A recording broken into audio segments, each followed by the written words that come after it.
All right, welcome to the Wilkinson Public Library for another Books and Cooks. Got someone from out of town helping today, and someone from in town who works at a restaurant in town, Amy, and she brought Austin with her to help her out. The two books we're doing today, that's great, two books, are two of my favorite books. One of them is my favorite new cookbook, Michael Ruhlman's 20. It's the premise of this book is, are you on this book? Is 20 techniques you can learn in cooking that would help you across any genre of cooking, Asian cooking, Italian cooking, French cooking, American cooking, anything. It's just 20 solid techniques that can help you with anything in the kitchen. Must-see book. His wife is a food photographer, and she did all the pictures in it. It's an amazing book. We'll open it up and play with it later.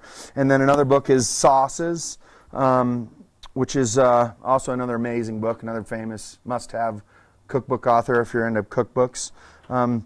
These two fine folks are going to do some sous vide, which is a French technique of cooking in a water bath, which is really interesting and a hot topic right now. And then do some pan sauces, which would be really cool, hence these two books. Michael Ruhlman talks a little bit about doing roasted chicken in a pan sauce, and then this has everything you'd ever want to know. I haven't stumped it yet looking for sauce questions. How'd you pick these two books? Or the topic, I should say. Actually, the topic just sort of came as inspiration, because as you know, I was sitting there going, what am I going to do? What am I going to do? And I just sat there and I thought, you know what? What are people afraid of in the kitchen? And most people are afraid of trying to do pan sauces. Mm-hmm. They think that they're beyond their capabilities, but sauces are really pretty easy. And, you know, some of the classical ones that Peterson talks about, yeah, they can be pretty complex, and there are a lot of derivatives to the mother sauces and things of that nature. But a pan sauce is something anybody can do.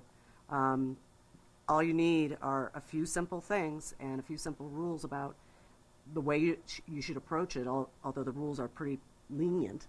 And so I thought that would make a nice topic. And I agree. I think a chance to showcase sous vide as well. I think it's an easy way to take a simple meat and potatoes meal very easily, yes, from on a 10 scale, from a 5 to a 9 too. Yes. You know, a steak and potatoes is, you know, one of my favorite meals, but a simple pan sauce completely changes the game. Absolutely. And I agree. I'm psyched to watch you make it look simple, and it can be. Anything else, or are we ready to get going? Nope. I just want to introduce Austin. Austin. This is my nephew. He's from Chatham, New Jersey. He's visiting us this month. He's 16 and has a tremendous interest in cooking. So I asked him to be my sous today, and he agreed. Yeah. Thanks, Austin. Okay, let's do it. All right, you need anything from me, let me know. I will. Okay, the first thing I want to talk about, since I need to get the meat going, is sous vide. Sous vide is a technique that's actually been around for a very long time. It was pioneered actually back in the 1970s by French chefs. It fell out of sort of use for a very long time until about 5-6 years ago. It sort of re-emerged, and some of the most cutting-edge chefs working in the world, Heston Blumenthal, Thomas Keller, all sorts of, you know, the top chefs, started using sous vide in their restaurants. It's now sort of dropped down more mainstream. We do a lot of I work at the Cosmopolitan, and we do a lot of our proteins, and proteins are ideally suited for this technique, sous vide. And sous vide basically means under vacuum. And so what you do is you take a protein, like this is beef, happens to be a flat iron steak, cut into 2 pieces, and you put it into one of these bags, and it goes into a vacuum chamber where it then gets sealed to take all the air out.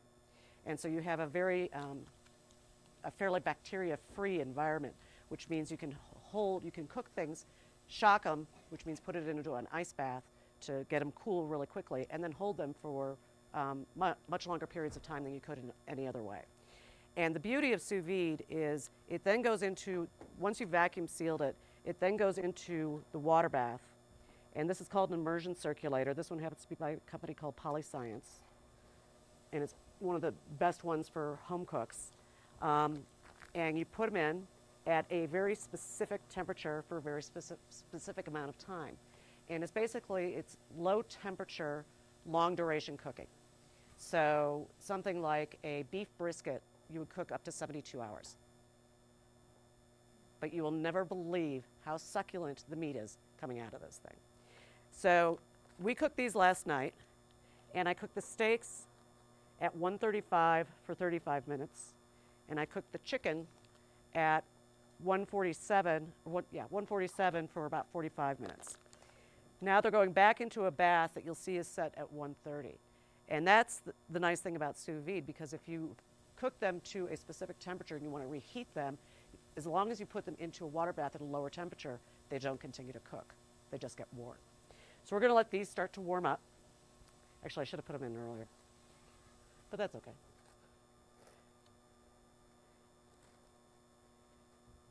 And I'm going to cover this up so it doesn't lose heat.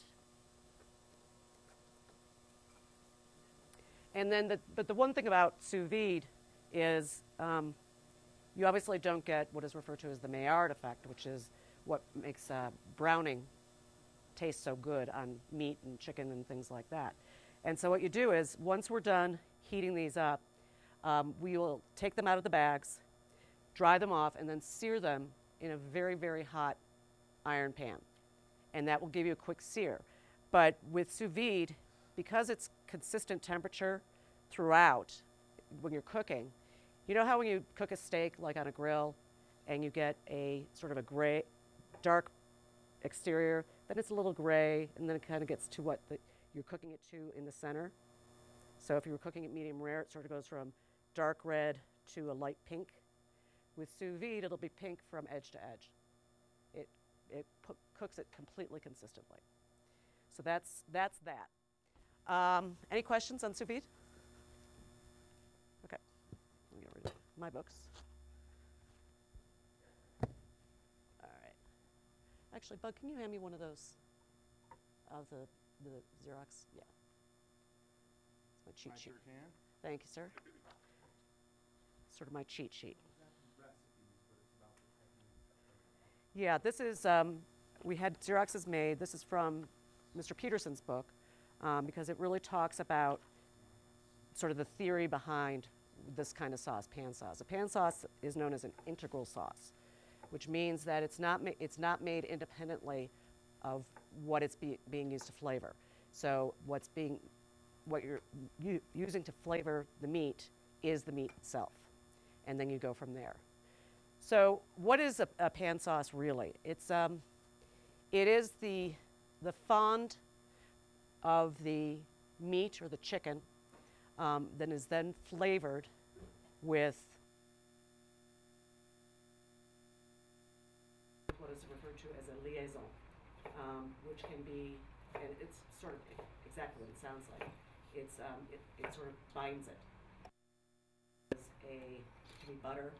It could be cream, it could be a number of things, but butter and cream in sauces, especially integral sauces, it is the most common. I need to check my stock. Okay, that is definitely done. So over here, I have chicken stock and veal stock, which I always have on hand. And the Peterson book is great for helping to teach you how to make stock. Stock, people are sort of intimidated by stock a little bit, I think. And they're actually pretty easy to make, as long as you can keep them, keep following the rules. And the rules for stock making are pretty much, you want to start with clean bones. So in the case of like a veal stock, you usually either roast the bones if you're making a dark veal stock, or you boil the bones in the case of a white veal stock in order to get some of, in the case of brown veal stock, it's also for flavor, but it also burns out some of the impurities that are in there. And then you add aromatics of some kind. Typically, you'll see onion, carrot, celery, and then a bouquet garni, which is parsley with thyme and bay. And you bring it all up to a simmer. And if you keep to the rule of never boiling it and skimming the scum, as it's called, because the impurities in the bones will rise to the top as you're making a stock, you just constantly just skim them off. And then it's just a matter of maintaining that simmer for whatever period of time is appropriate for the stock that you're making. And then you simply strain it, you shock it, cool it down as fast as possible. And then in my case, I put a lot into, because I make big, like 16 quarts at a time, and I'll put it into containers and go into my freezer it goes. So you always have it on hand. So what I've done here is I've reduced both a white chicken and a brown veal stock, because with a pan sauce, since you're relying on the meat itself and the fond and the things that are in the pan to provide the flavor, you want to give some concentration to everything else that's going in. And so what we'll typically do, and I should have gotten it kneaded earlier because now I'm regretting it, but when we go to make it, what we're going to do is we're going to sear off the meat, and let's go ahead and get these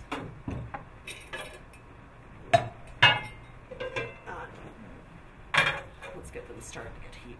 Cast iron is great for searing, and as Bud pointed out, even Peterson says you shouldn't make a pan sauce in a cast iron skillet because you can't see the product in the skillet.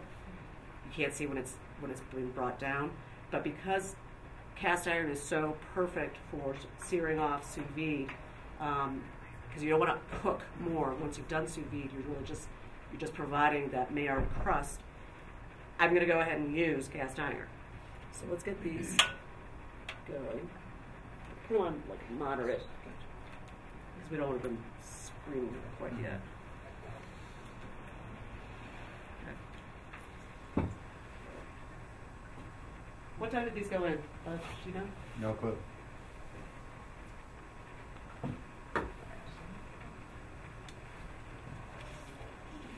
So I think what I'll do while those are coming up to temp is sort of talk through, there's a model in this printout, a model for a deglazed pan sauce, and it's very informative. It sort of goes through what are the meats for sauteing, and that's really, you can do a vegetarian pan sauce. He's focused on meats here, but you can use using stocks or aromatics just to help bring up. I mean, a sauce can be as simple as a compound butter. Compound butter is butter that has been mixed with parsley and salt and lemon and potentially other herbs as well. And if you take a piece of that and put it on top of a steak you've just grilled, that's a sauce. It is that simple. So sauces can sort of run the gamut in terms of what you can use for a good pan sauce. So for here, he says he provides examples of lamb, pork, veal, chicken parts, steaks, calves, livers, kidneys, and game, all of which benefit from having some sort of finishing, because the sauce really finishes a meal, as Bud was saying, in a way that if you just have a piece of chicken on a plate, it's just a piece of chicken on a plate. If you add a pan sauce that's tarragon, mustard, and parsley, you've now elevated it to a whole other level. And you can do that very, very simply. And so the fats that you use typically for browning, you can use a lot of different things. I'm a big fan of duck fat because duck fat provides a lot of flavor, and actually the chicken was sous vide with some duck fat. But olive oil, or sometimes even potentially more neutral oils, are very, very good for this because they can withstand high heat. Olive oil actually has a fairly low smoke. Clarified butter, because you want to use clarified butter instead of whole butter because there's a lot of water in butter. And so if you take away the whey, which is where the water lives, then it can't burn. And so you can get clarified butter to a much higher temperature than you can just regular butter. And then, as he mentions, whole butter at lower temperatures. Deglazing liquids, and as he points out, you can use alone or in combination. And this is really just a sort of a jumping off point. I'm a big fan of using wine because wine provides two things immediately. It provides flavor and it provides acidity. And that's one of the things that you want, because if you're going to finish your sauce with something like cream or butter, which is very rich, you want something that cuts that richness, and acidity does that. So when I do my first deglaze, when I'm making a pan sauce, I almost always use wine. And then if I'm going to use something else acidic, like a vinegar, I'll add that at the end. Although he says you can use vinegar, but that's fine. Stocks, which is what we're going to be using here as well. When I do pan sauce, I always use I use wine first. I let it reduce to almost till it's disappeared, so that you're scraping up all the fond that came up with the meat, and you're just flavoring that intensely with the flavor of the wine. I then add my stock, and I start reducing again. Sauces are really all about reduction. Reduction, reduction, reduction. You add something, you let it reduce. You add something more, you let it reduce again. You add something more, you let it reduce again, you finish it. There's no rule as to how many reductions you would add to it. You can have 2 reductions, you can have 4 reductions. It's really the flavor combinations that you're looking to do. Then talks about additional stock, which is what I was just talking about. And then the liaison, again, a low and combination. And I mentioned butter and cream. You can use starches. You can use, there's something called a bermani, I think I'm pronouncing that correctly, which is a combination of, it's basically a paste of flour and butter. It's used to finish a lot of stews, like a beef bourguignon. And what it is, because you've made a paste out of it, it allows the flour to dispense in a way that allows it to cook very, very quickly. Or you can use a roux, although roux are typically more in the front end of a sauce rather than the back end. But you can make a separate roux and then just use some of that into it. Vegetable purees also work. They work brilliantly well when you're making a vegetarian pan sauce. You can use mayonnaise-based sauces or béarnaise-based sauces. Foie gras, I've never done it, but it sounds decadent and rich and lovely. And that would be fantastic on a steak. Yogurt, cheese, anything that provides sort of a way to make something fairly loose come together more as a full sauce. And then you want to do your final flavorings, and that can be in the form of mustards, it can be in the form of herbs and spices. It could be truffles, it could be, you could add mushrooms, whatever you want to do. That's just sort of the final kick to what you're doing. So Austin has been busy here chopping up lots of shallots and garlic, which are the 2 aromatics we're going to use for both of these sauces. And then for the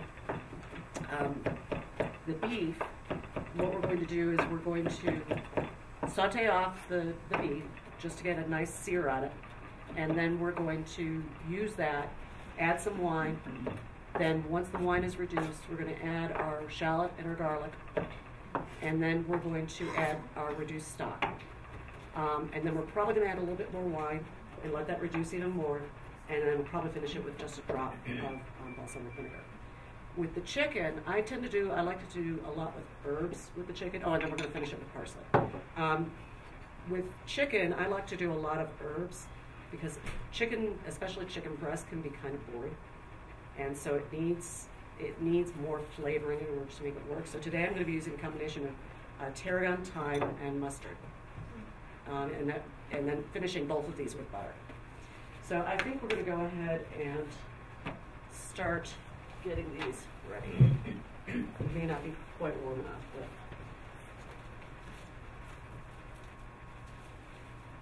so you might be having lukewarm meat for the chicken. So that's okay. Oh, you know what I don't have in meat? Scissors. Oh, you got knives. Yeah, I don't want to use knives. I'm not sure if I missed it or not. To bring a flat iron steak like that up to mid-rare in the water bath, how long would that take? Roughly. It would take probably around 20 minutes. And I've probably been talking for about 15. So I mean, it'll be close, and it will gain some heat in the pan. I mean, when you're cooking it though, not initially when you cook it. Yeah. I cooked this in order to get it to medium rare for 35 minutes. 35. Yeah. But for that kind of steak, that works. Mm-hmm. For other cuts of beef, like things that are more like braised material, like a brisket or short rib, those go on very long cooks. And typically in the neighborhood of, and don't lose the juices for those. Gotcha. Put them into the 1-inch bowl. I've done 72-hour brisket. It's amazing. It's fall apart tender in your mouth. It's unbelievable. Let's get these out. Now, sous vide gives you an advantage because you get all of these wonderful juices, which you add to your sauce. Thanks. Livable. Yes. So let's start getting these up to 10. Thanks.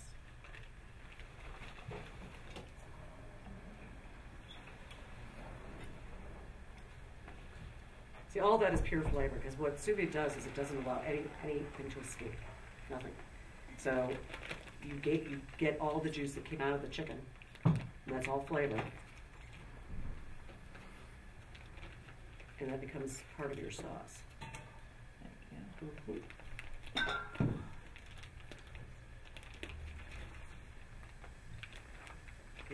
Really?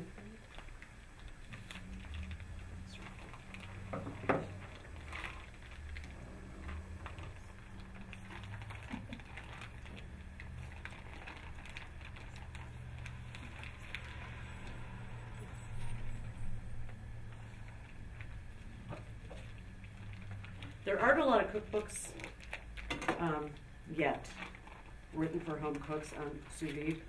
Most of them are professional books. And when you do this, you want to season your meat before you seal it, and then put some, like, I put thyme in with this, and I put duck fat, and I did salt and pepper. In the restaurant, we don't always put salt on when we do sous vide because it can end up making meat taste cured, oddly enough. Question.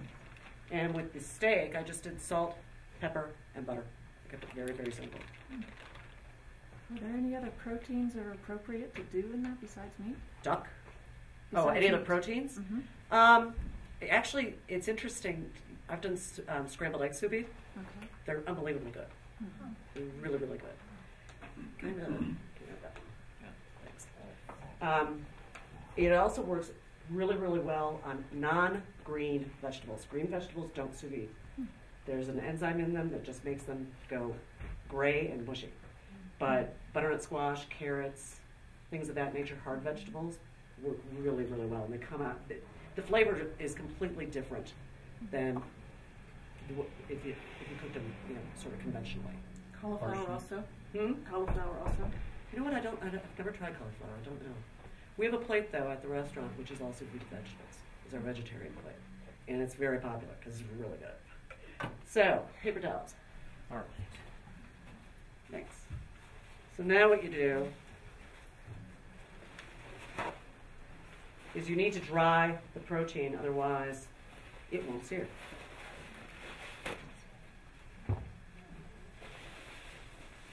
Now, if you were doing this non-sous vide, you would simply just cook your chicken or your steak or whatever in your pan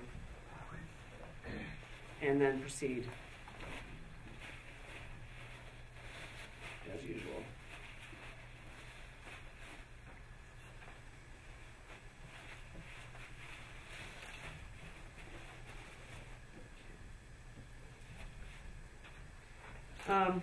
Five rules of saute. Gotta probably remember.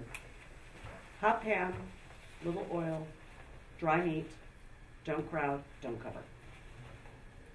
Remember those, and you'll be an expert at sauteing in no time. Would you say those one more time? Hot pan, little oil, dry meat, don't crowd, don't cover. That sauces book added another one that I've never heard anyone say, but it's a popular one. You also want it to fit nicely because Yes, if you have extra you don't want space, you don't want too much space. it'll burn. Yeah. So it's a fine line between having Don't crowd meat and- all fit in the pan without too much surface space showing and crowding. How are we doing? Yeah.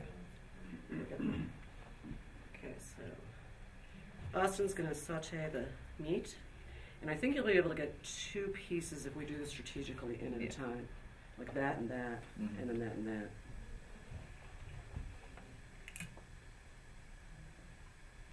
Oh yeah, we're hot. Maybe a little too hot. What kind of oil, Amy? I'm using olive oil because I wasn't thinking. Turn yours down. Hold on, I gotta get this out. This is the thing about doing a cooking demonstration with burners that you never use. It happened on TV this morning.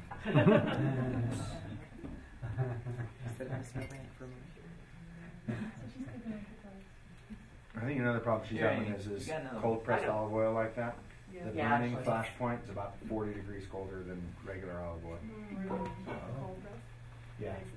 The I flash should have point brought of canola where oil oil instead. burns You know what? That's gonna much, that's much gonna lower. take too long to get up to heat. Gotcha. Sesame oil?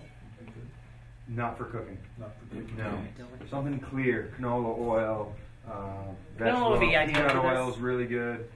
Like a yellow olive oil would be better. You want to use in a sleeve? Huh? That's what we have. Yeah.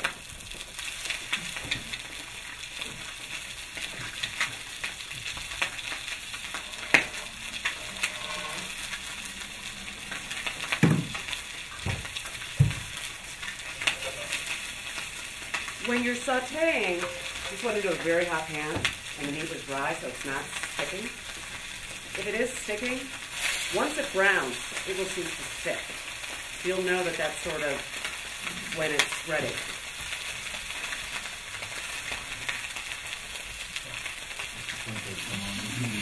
Now, the one thing about this technique, you don't get the fond on a sous vide preparation that you do on conventional cooking in the pan, because it's not in the pan long enough to give you a lot of fond.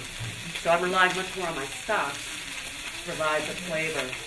Although stock isn't necessarily really a flavoring agent, stock is really there for body more than anything else. And a broth is basically just similar to stock, except you also add beef into these flavors when you're making the stock.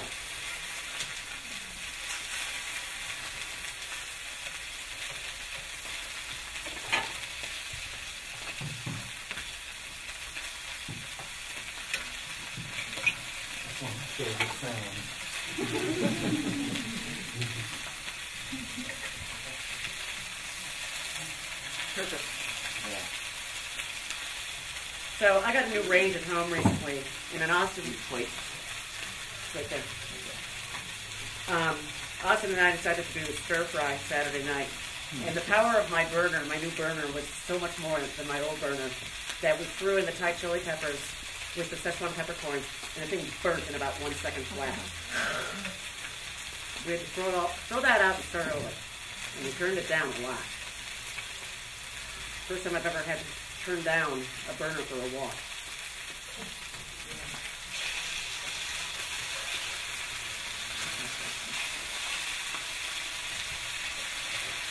This is what's referred to as an airline chicken breast. It has nothing to do with airlines. It's just the name of it. I don't know why. What it is a boneless chicken breast with a little fancy piece of the wing still attached. But it's one of the only ways you can get boneless chicken with skin. It's hard to find those otherwise.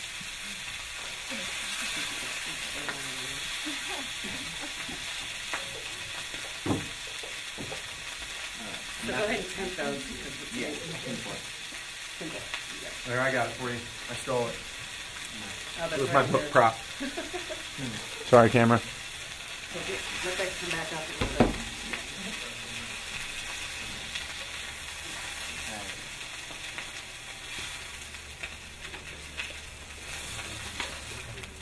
That's what it looks like coming out. Yeah, that smells kind of good. Huh? It smells so good. Let me have a piece of that, Austin.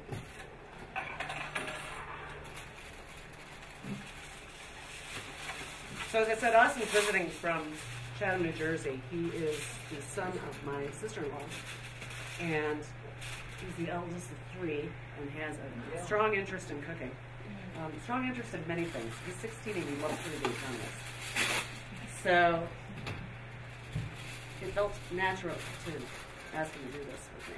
And he said yes, which is very appreciative. Okay, I'm going to be able to fit all four of these in. Now, if you need more oil when you go to the second one, you can go ahead and add it. But I got some rendered fat. What happened to my skin?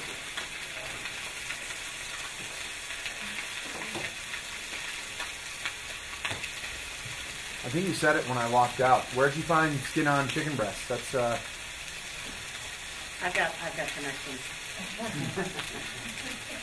I work in the industry, so.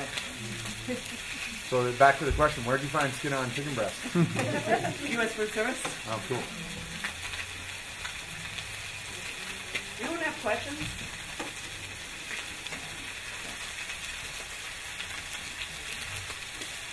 So you can see this. I don't know if you can see this.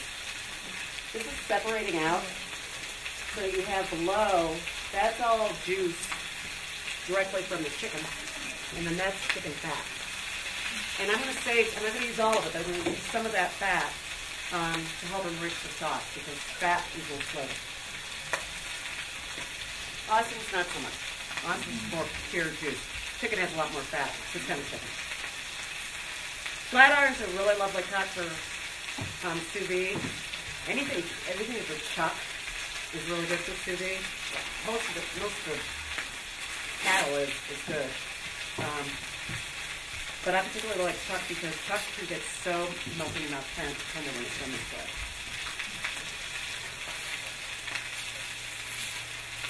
Alright, so let me skin some of the fat off. Lisa, can you get me just a regular tablespoon?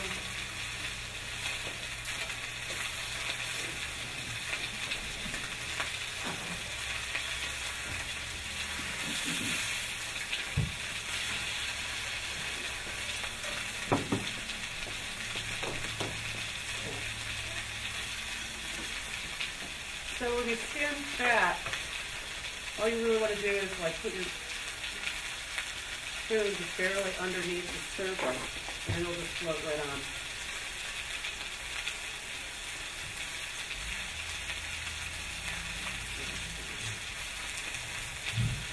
It's also the fact that I put a lot of this is duck fat too. Don't need that much in the ham. You all cooked? Not quite. Yeah, one more.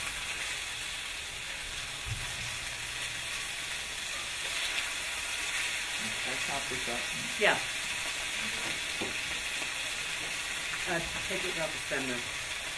First the stems are good, but for finishing touch, you just want the leaves.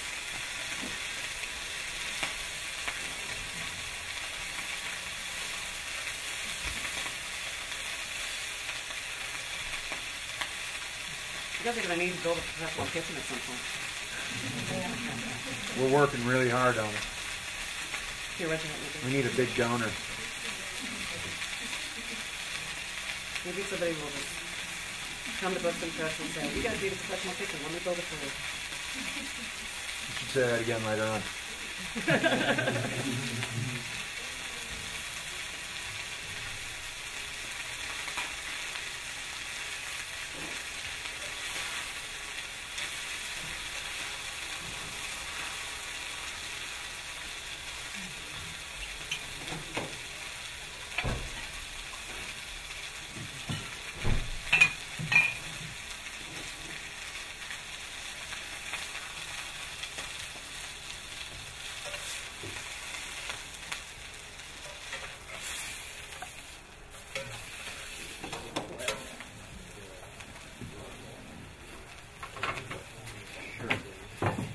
Are you hungry?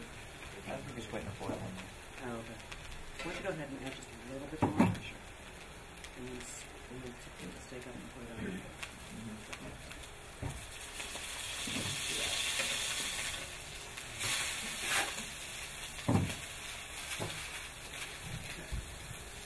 So with sous vide, technically you don't have to heat them because we're not going to be eating this immediately. And you don't have to rest meat. You can eat it directly, unlike conventional cooking. Let's turn this down now a little bit. I don't have a lot of fondant here. I'm just going to go ahead and add some wine.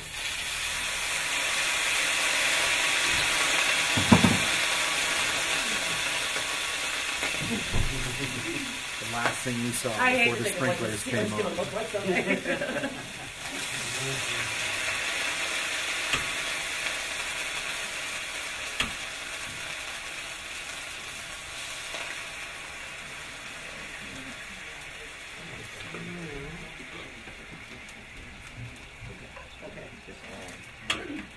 What kind of wine did you use? This is just Pinot Grigio. You want to use something that you would drink with, whatever complements what you're making. So like, but I wouldn't use like a Sauvignon.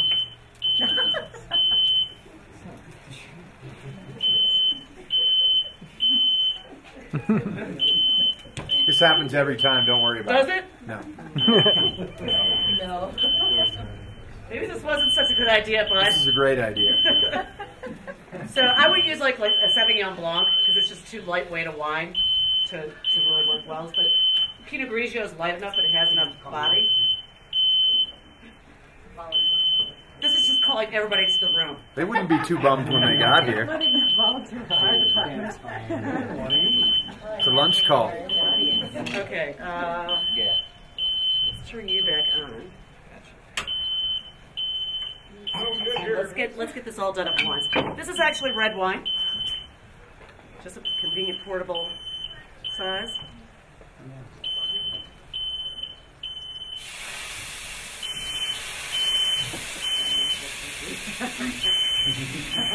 I figured we would get this part out.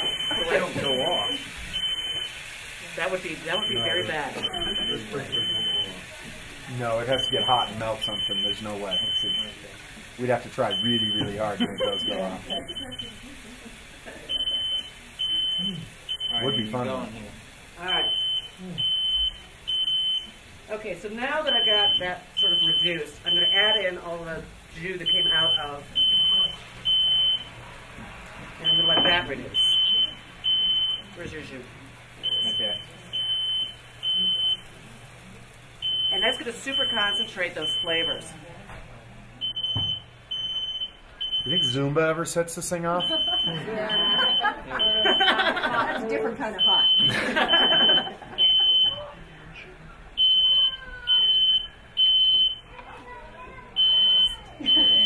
Oh, Lord. Next time I come up with an idea like this, tell me. So now let's just stir that around, let that reduce.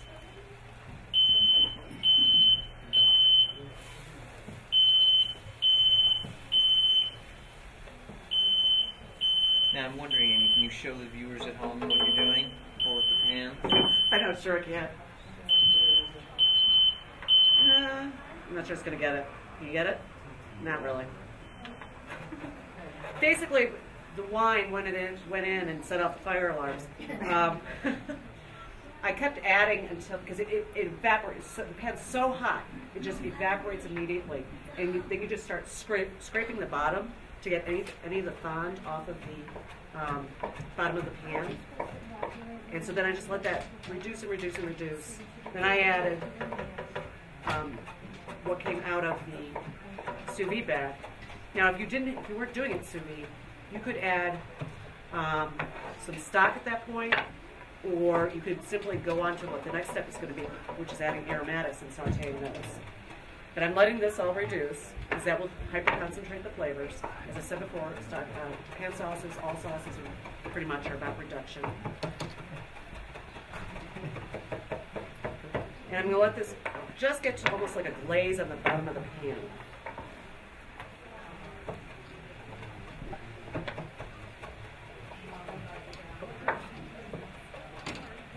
There we go.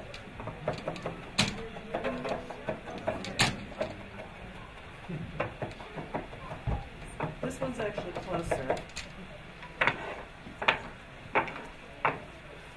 And it's getting thicker.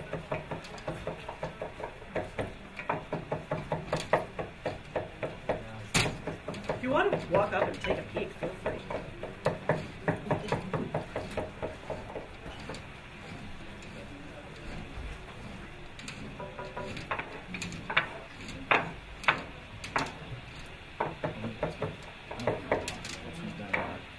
That's funny. Steaminess.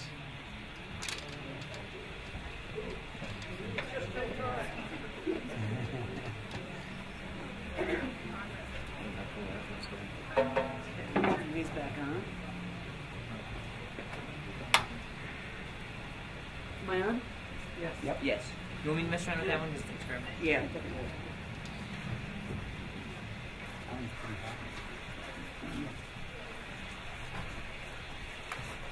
you smell it? All right, this one's ready for its aromatics. You can use a lot of different things for aromatics. I always add some sort of onion, and I usually use shallot because it's sweet, and I think it adds a nice flavor to the sauce. So I'm adding some shallots and some garlic. Not a lot of garlic, just enough to give it that back note. But you can add carrots, you can add celery, you can add fennel, you can add really anything, pretty much anything that you use to flavor, whatever you're looking for. Saute that up. You're getting there, Audie. So when that's sort of reduced enough, go ahead and add shallots and some garlic.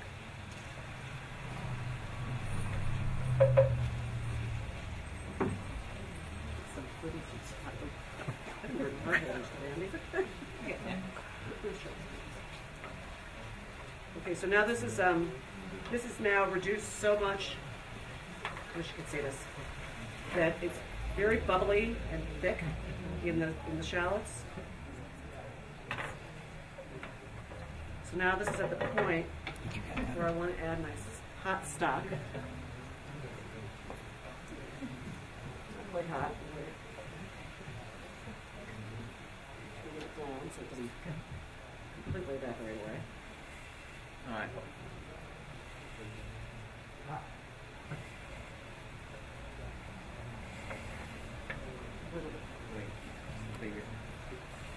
Yeah, good instance.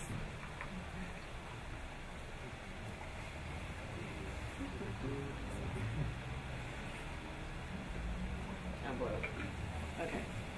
So now this is stock that I reduced basically in half. It was just so you can get a sense of scale. This was full, and I've reduced it to half of that volume.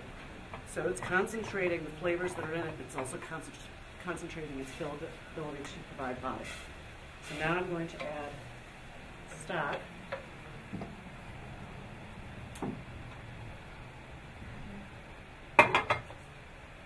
And reduce some more.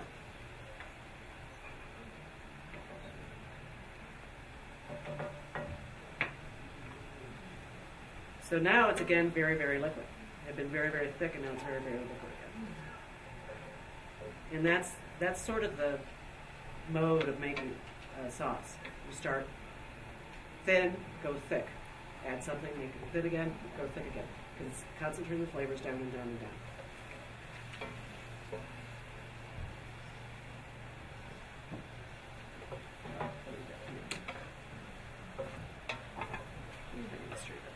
Ow, that's hot.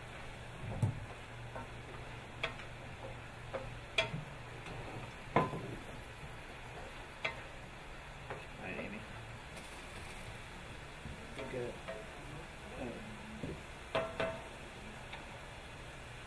Okay. Here comes the stock.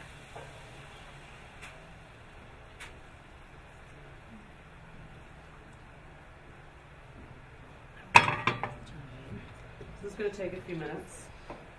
Now you can,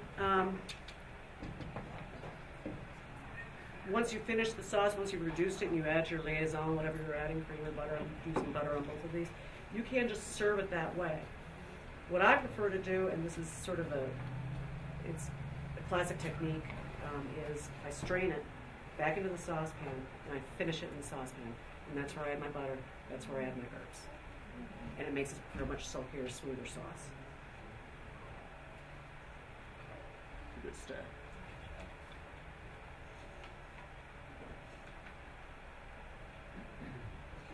Although with this one, I think I'm going to add my thyme and then strain that out. It's really tear it down. This one's about.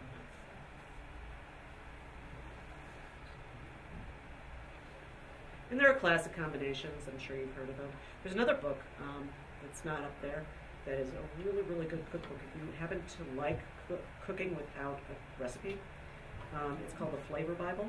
I've been thinking about it the whole time I've been watching it. It is my go-to book because I don't cook with recipes very often. It is my absolute go-to book. And what it is, it's not a cookbook at all. It's the flavor profile of every major ingredient you can think of, and then the corresponding ways in which it's best cooked, when it's seasonal, what its volume level is, quiet, loud, whatever, and then all the things that go with it. And so when you're thinking about, I want to do this, I have this, what should I do with that? I'll quite often just turn to that and sort of start creating a recipe.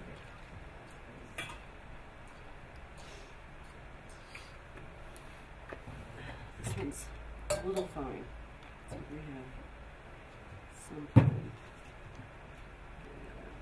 That's a great book for like going to the farmer's market and getting something. Oh yeah, absolutely. And then you can just look up in that book, well, I wonder what goes well with this. So like buy when she's something. talking about, if you look up capers, I can tell you exactly what would be after it. Lemon, parsley, butter, like a veal Fish. piccata. All these dishes, old classic dishes, are absolute classic combinations. And when you look them up and you see them in bold, you're like, Well, actually, oh, those their do go first really well book, together. Culinary Artistry, is all about the classic combinations. Yeah. Flavor Bible is more about contemporary flavor combinations. It's a cool book. It's very cool. The library has it. I have. Do they have Culinary Artistry as well? No, I don't think so. It's old. It's an old book, though. There's nothing in that wouldn't be in the Flavor Bible. It's true. There's It's a true. Flavor Bible's they have a great book. wine book as well that you can look up foods. They're and it'll really tell you good. what wines and They're foods great go food together. writers. Okay, so this is starting to get closer to what I want. It's getting thicker. It's not thick, but it's getting thicker.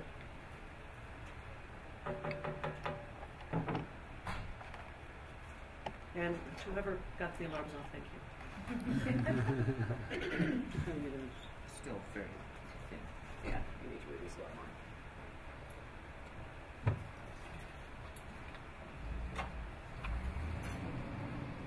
I'm making this in something of volume because of the fact that I've got many people here. When you're doing this at home, it goes a lot faster because you're not going to use nearly as much of any ingredient. You use less stock. I pre-reduce my stock when I make it and dump it in ice cube trays. Yeah, I do that too. And then I crack it out into quart Ziploc bags. So then when I brown a steak or a piece of chicken like that in a pan, you can just drop one little ice cube in it. And it's like almost the perfect amount. Yeah. It's really fast and simple. Yeah. Very good point there. Yeah, and then crack the ice tray and then bags, and we got all these cubes. When I make rice, I'll put a cube in it, all kinds of stuff. It's a great trick.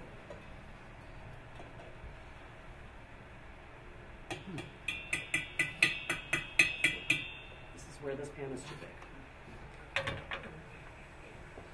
You know what? I'm going to bite the bullet and use my Windsor pan. I'll just hold on to it. This is called a Windsor pan. It's ideal for sauce making because of its slip size and allows for evaporation.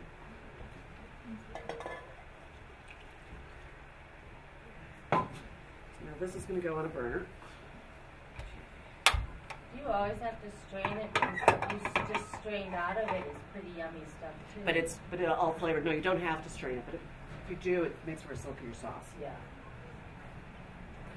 And Lisa, may I get a few more spoons for tasting? And actually, you'll either use the other strain.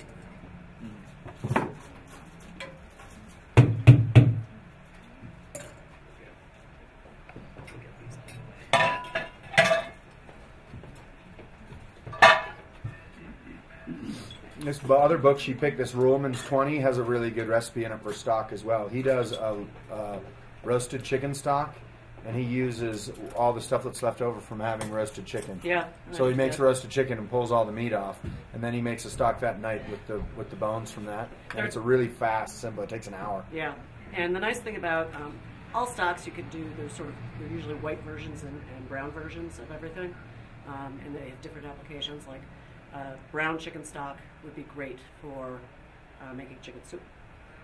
Much better than white. It has a lot more flavor. Because when you do a brown version of the stock, you're roasting the bones or the carcass or whatever it may be. And I've done what he does before because it's pre-roasted. It's like you saved yourself a step. Mm.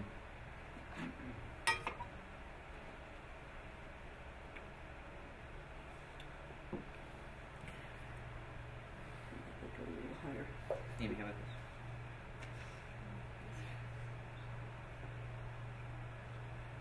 Yeah, why don't we go ahead and strain that? Let's get it on the burner. I'm going to add a little bit more wine, because in tasting it, and you should always taste, not enough acidity yet.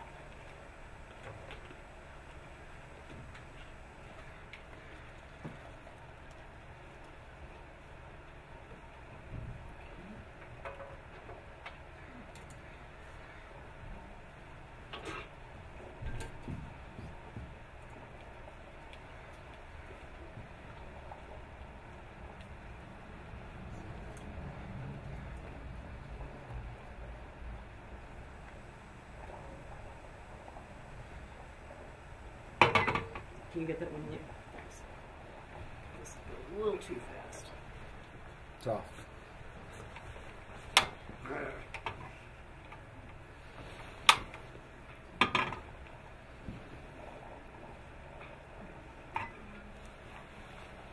Inflating.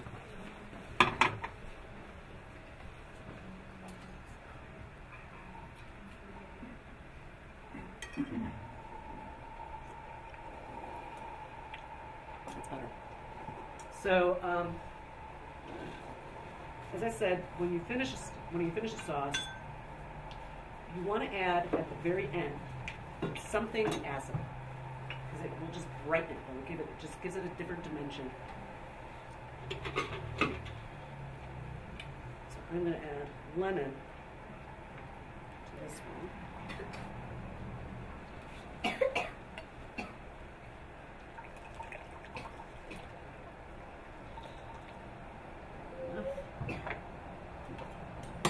Old chef's trick. Once you use this side of the spoon, use this side. Good. And then I'm going to add a little bit of Dijon. Amy, this is like.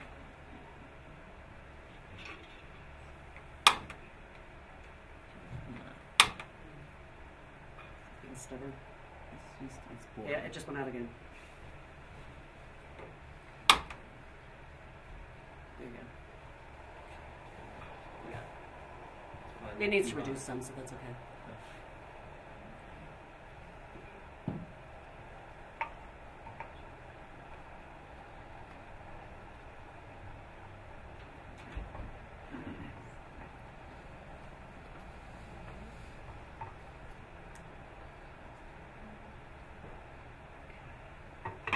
I'm going to take it off heat. It's still kind of thin, but this is where the liaison comes in. And so you want softened butter, not melted butter, not hard butter. You want something that's going to incorporate fairly easily. You just start adding, and if you're doing cream, you'd leave it on the burner, and do it on the burner. But with butter, you take it off.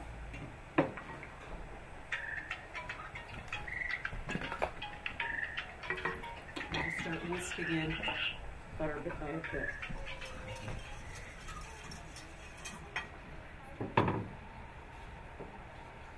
I maybe could have kept this on the burner and reduced it a little bit more. Maybe I'll go back on it.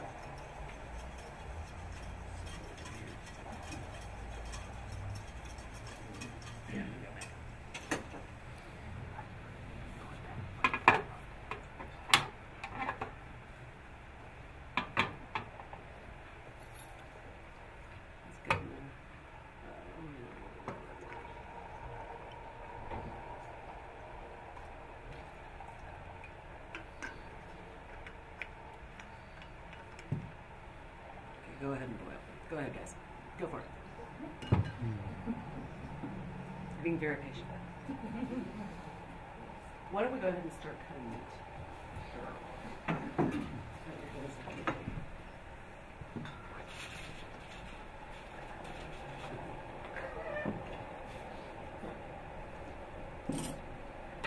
Amy, where should this go?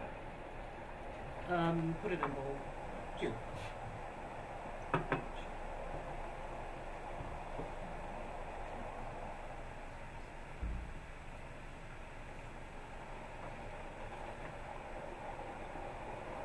And those can be boiling pretty nicely. Just need to reduce it a little more. Now, one thing about chicken sous vide is it remains slightly pink and people think it's undercooked, and it's not.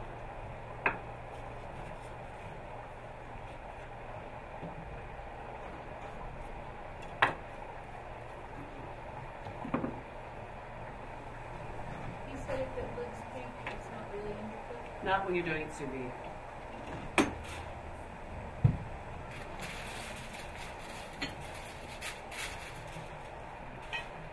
And since I have juice,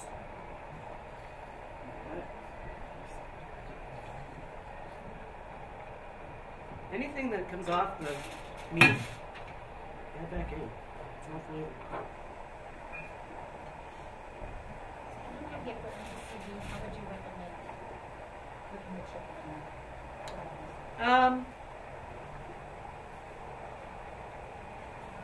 I would probably do it in the oven. Just roast it in the oven, because that gives you the most fond. Is a roast chicken. When you roast it in the oven. It's hard to cook chicken, this kind of chicken, on top of the stove. You can do it, but it ends up getting dry. Plus, anything you can put in terms of aromatics into the ham ends up in the sauce. This one cut.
And the reason you take it off heat when you're adding butter is you're not really trying to melt the butter so much as you are trying to get it to bind everybody. Let that cool down just a little, 'cause it's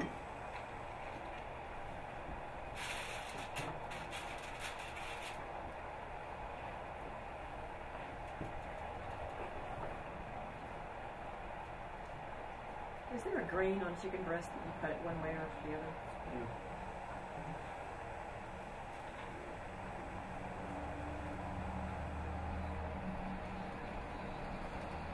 That might be okay.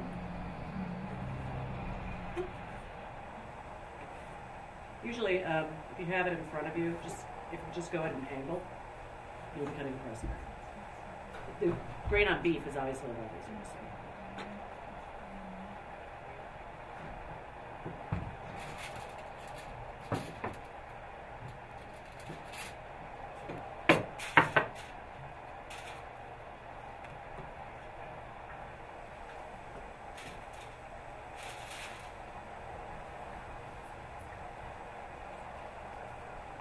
Okay, that's almost there too. I'm going to turn these off. Let them cool just a hair's breadth. I'm going to dash with balsamic. You use red wine vinegar. Use whatever. I like balsamic.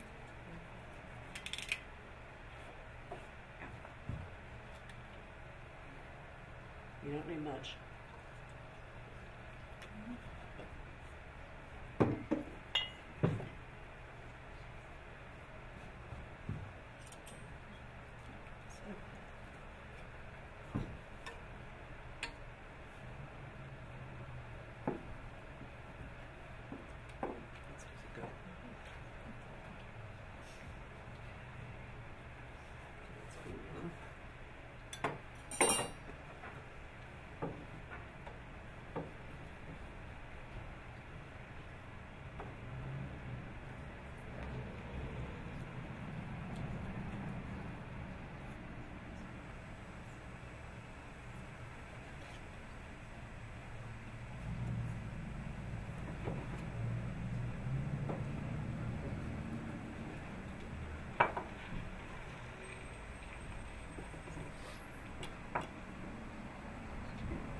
grab a knife with the right hand. Very bad idea. And it's,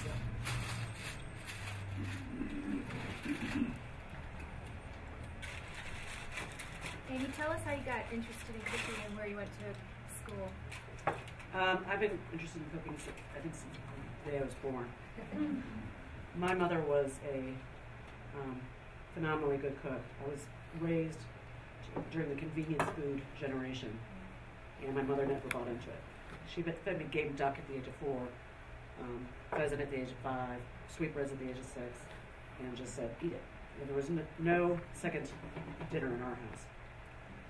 The kids ate the same thing my parents did. And so I developed a palate for virtually everything. There are very few foods in this world I don't like.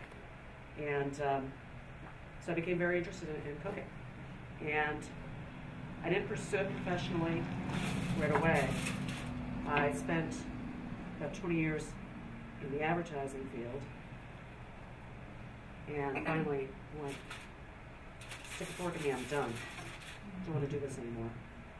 And decided to pursue what I love to do, which is cook.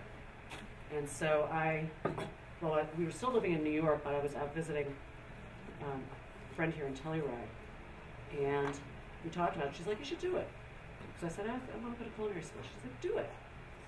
And so I started researching, and the thing is I had so much background in cooking for all the years I've been doing it that I didn't want to do the traditional 2-year, Culinary Institute of America, CIA program, because it would be back to a lot of basics that I already knew. And so I was looking for a school that would sort of fast track and sort of recognized the talents of people who had been doing it for years and years and years. And I found Cook Street in Denver. And they specialize in French and Italian cuisine, which are my 2 favorites. And went there, and then we did a European culinary tour as well, where we studied in France and Italy. And then I did my externship based upon the advice of my executive chef in culinary school. He said, you should really do your externship in pastry, because any chef that can work their way around a pastry kitchen is worth their weight in gold. So, okay. So I did my externship in pastry at the Biltmore in Phoenix. And then we finally, we finally moved out here 5 years ago. And I didn't start cooking professionally right away, but then I started with Cosmopolitan and loved it.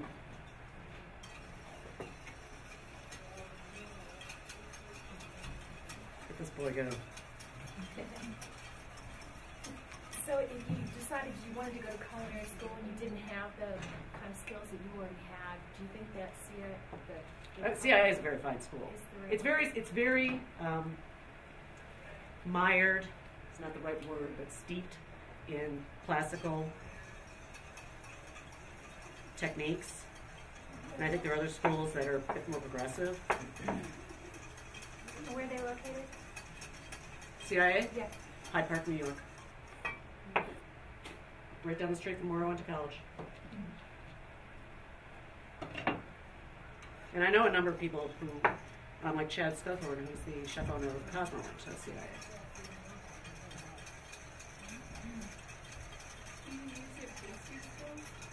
I'm assistant pastry chef at Cosmo. Oh, you are. Which is kind of fine with me, even though I prefer, in many ways, this side of the business. I'm getting too old to work the line. And I don't have to work the line doing pastry. How early do you start? Well, unfortunately, because we were in the lobby of the Hotel Columbia, and we are contractually obligated to supply breakfast for their guests, I'm there at 6. This didn't get quite as thick as I wanted, but it's still going to taste good.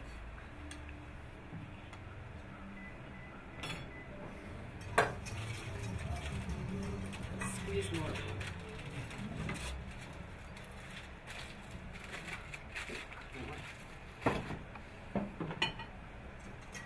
And then, the final, I'm going to add some tarragon. This is a mustard tarragon sauce. Can you do the last clean spoon? Yes.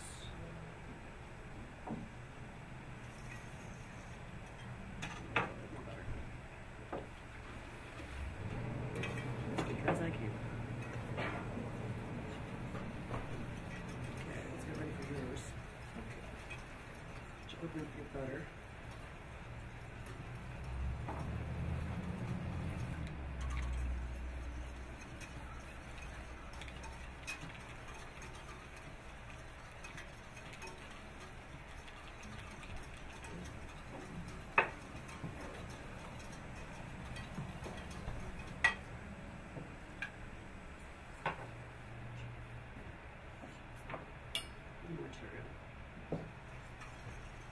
Tarragon is one of those things you can never do fairly easily.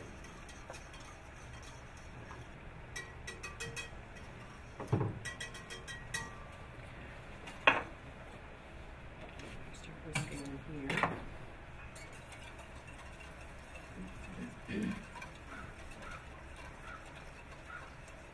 And while these are thinner than I would traditionally make them, because I'm not used to making this stuff in volume, thickness is not a mandate for a sauce.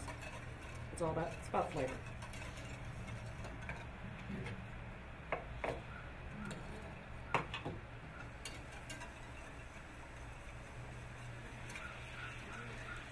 Anyways, can I get like 3 more spoons? Sorry. Can you 4. Can you overdo the butter? Or never? That's not who you're talking to. I mean, yeah, you can, but it's not. 2 of those are for you. I'll just take that. No, I've added no salt because I relied on the salt, or pepper because I relied on what was in the chicken.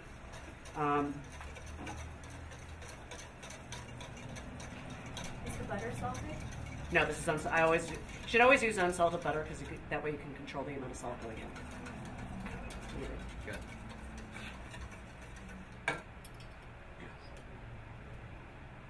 I'd rather take it so give it much craving.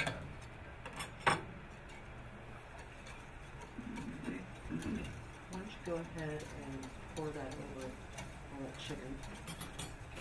Don't go too heavy on it.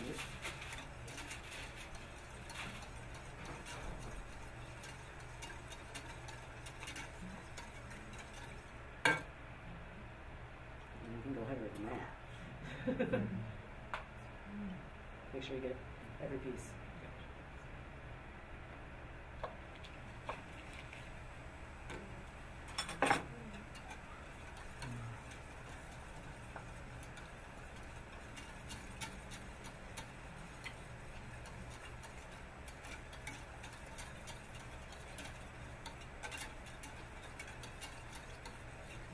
Should give that meal one a little bit more. Middle one? Give them all a little bit more since we have it. Let's use it. Use it or lose it.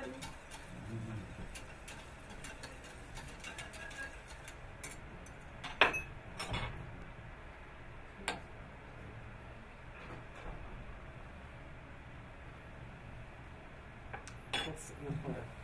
Now, balsamic, I want to have just a drop more.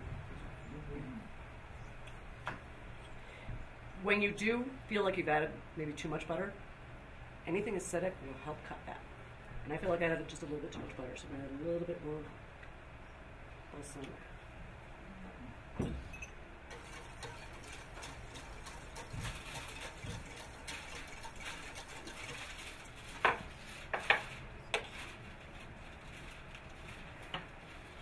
Yes, and that will brighten it up. Here's good. Okay, and then this one we're just going to finish with some parsley. Parsley is not a garnish. It is an integral part of cooking. A lot of people, not curly parsley, Italian parsley, it just has a really nice flavor, and people just don't seem to want to cook it.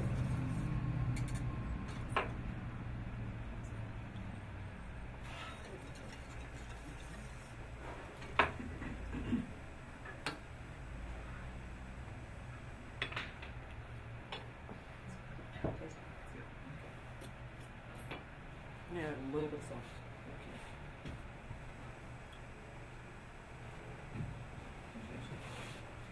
Okay. You don't think so? No, no, it's fine. It's just good now. Put a little bit for salt. And I will leave salt out here, so if you want salt, you can. And pepper. Where's my pepper? Okay, where's your beef? It's right there. Okay, let's get this bad boy. Yes. Ready to go, guys.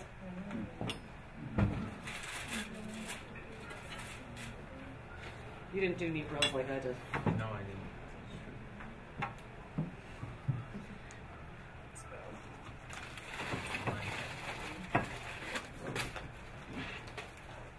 It's all in presentation.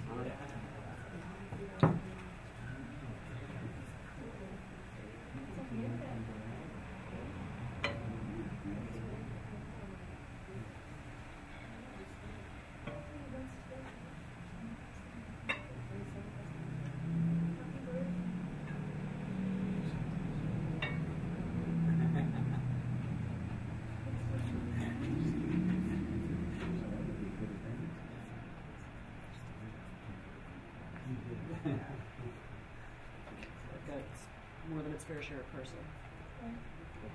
Straight as Yeah, give it to some of the other kids.